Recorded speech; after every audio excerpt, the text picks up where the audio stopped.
Let's begin taking a look at a very typical game theory style question for the analysis of oligopoly. Here we have two companies, Grabe-Air and Rebarg, and they are profit maximizing organizations. The numbers within the matrix correspond with the monthly profits of Grabe-Air and Rebarg respectively. So I'd like to start off and just put a little G, comma, R for the two companies to explain that those profits in each cell correspond with Grabe-Air on the left and Rebarg on the right. So taking a look at question number 1, if Grabe-Air charges a bag fee while Rebarg has no fee, what will Grabe-Air's profits be? So if Grabe-Air charges a bag fee, so we're looking down here, this is Grabe-Air is choosing to charge a bag fee, so we're in one of these two cells down here, while Rebarg charges no fee, so now we know we're in this column here. So we're looking in this cell. What will the profits be for Grabe-Air? Well, we can clearly see that $150,000 are Grabe-Air's profits in that cell. That's it.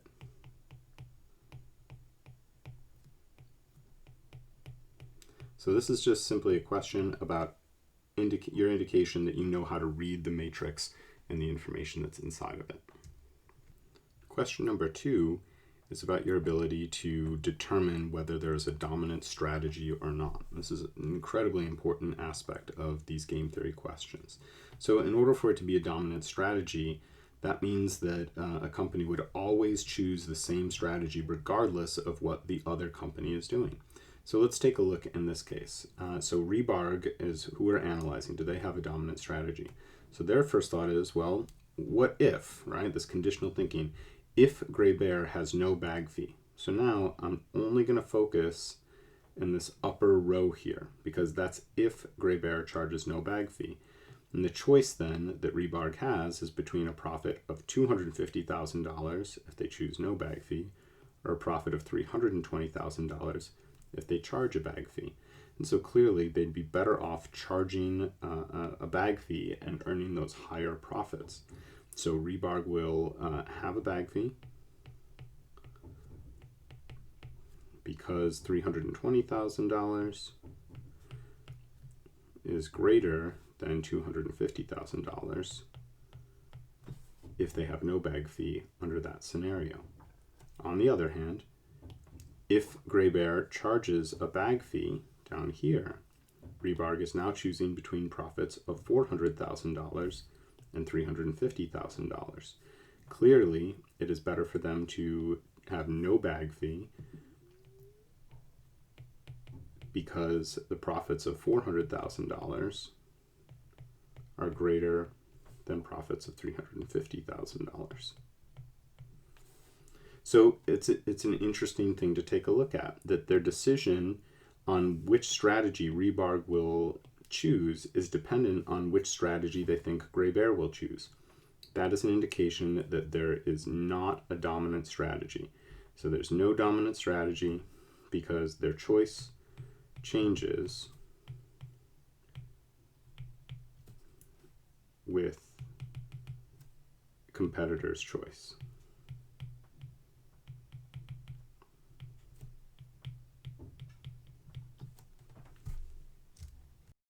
Question number 3 is asking us to examine whether Grabe-Air has a dominant strategy. So we'll use the same technique but in reverse. So now Grabe-Air will assume conditionally that Rebarg is going to charge no bag fee. If that's true, Grabe-Air is choosing between these two cells here. And because these are their profits, Grabe-Air would be choosing between profits of $220,000 or $150,000. Given that choice, Grabe-Air would obviously choose no bag fee, that it's better for them to have no bag fee if Rebarg has a bag fee.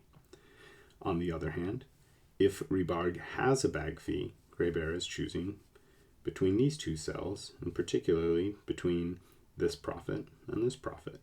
And it's clearly better to earn $450,000 of profit by choosing no bag fee than $400,000 in profit by choosing a bag fee.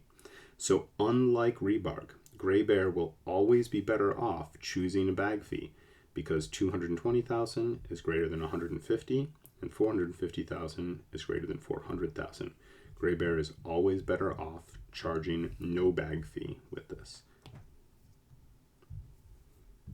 question number 4 is an interesting one. We have already determined that Rebarg does not have a dominant strategy in question number 2. However, we do understand that Rebarg is aware of Grabe-Air's payoffs and motivations. That is, that Grabe-Air has a dominant strategy to have no bag fee. So this makes the choice for Rebarg a little bit simpler. If we come back up here, Rebarg knows that Grabe-Air is going to have no bag fee because that is their dominant strategy. So it's got to be choosing, they're going to be in this upper row here. And so now Rebarg's choice is simpler. Should they choose no bag fee and earn a profit of $250,000, or bag fee and choose $320,000? And the answer is obvious. It's better for Rebarg to charge a bag fee knowing that Grabe-Air will not charge a bag fee. This isn't a dominant strategy for Rebarg because if Grabe-Air changes their mind, so would Rebarg. However, Rebarg is confident that Grabe-Air will not change their mind because Grabe-Air has a dominant strategy of no bag fee.